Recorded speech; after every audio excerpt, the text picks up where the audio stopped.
In July of 2004, an incident happened at Gypsy Tea Room. In support of the victim, a classmate's father, the band took part in a benefit. HD.net covered this event, but never mentioned the cause. In fact, the interviewer was quite condescending towards the band. In this rare footage, now you can judge for yourselves. Hey, it's time for another True Music. Thanks for tuning in. I'm Katie Darrell, hanging out at the Hard Rock Cafe. Coming up on today's show, we've got four bands that played for free. It's kind of obvious why some of them didn't get paid. Coming up, you're going to see Spector 45, a band that has this rockabilly flair to them. They're still in high school. Also, Salim Nurallah. He's a singer-songwriter and a producer. And we've got the Death Ray Davies. I like their name. But starting off the show, our last act on today's show is the Death Ray Davies. But before we show you their segment, we're going to do a small little stop-in with Spector 45. Now, keep in mind, these kids are still in high school, all right? And they were playing for free. Yeah, there's a grain of salt for you. I'm in love with the senior citizen, but I really don't care. I can help her with the walker, I'll push her in the wheelchair.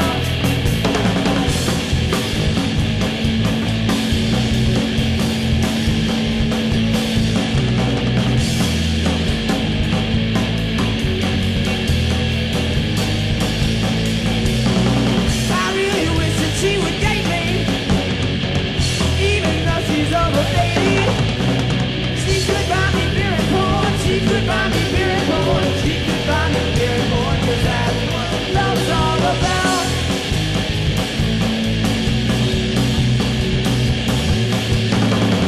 I'm in love with senior citizen, but I really don't care.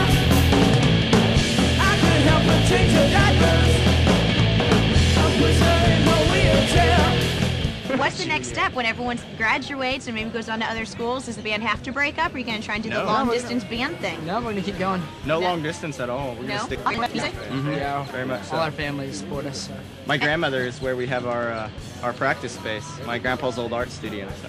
That's excellent. I know you mentioned that 3/4 of the band go to the Arts Magnet School. Yeah. There's a lot of history there, because we've done a lot of bands on our show, you know, that involve bands that have been at the Arts Magnet School. So does that kind of like make you guys feel a little bit more motivated, knowing that so much success has come out of that? I mean, it doesn't really motivate me all that much more. I mean, it's pretty cool. It's just, it's a good community to kind of motivate us. You know, the Arts Magnet crowd, like the other students at the school are really into what we're doing and things like that. Whereas I don't know if it would be the same at another high school. Not as nurturing at other schools. Yeah, not as nurturing for sure. Come on back to me. Baby, won't you come on back to me? I wanna hold you closely, maybe make you think. Darling, you're the reason that I drink.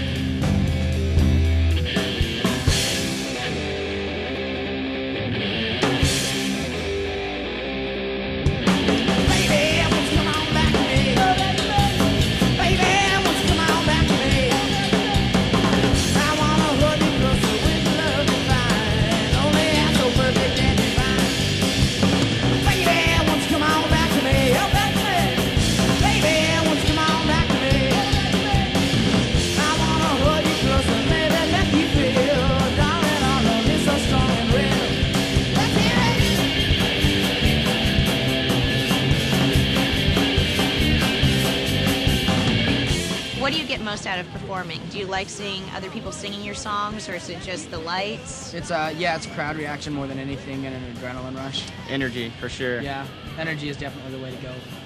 Now, the first album that you did, it had 16 songs on it, and I remember reading that it was kind of symbolic of the fact that most of you were 16 at the time, and the title even involved the word 16. But then your next album was only an EP with just a handful of songs. Why'd you guys decide to cut back so much? A little more experimental. Yeah, we decided to be, more than anything, we just wanted to do better quality and take our time and release something a little bit shorter that we could sell for less. That way, because we have a really underage audience. We hate it when, you know, a 10-year-old kid comes up and wants to buy a CD, but it's $10, and then we'll go ahead and discount it, but we decided to give them something else that they can purchase for cheaper. So that was Spector 45. The good news is they're still in high school, which means they have many years of practice still ahead of them. Right now it's time for the Death Ray Davies.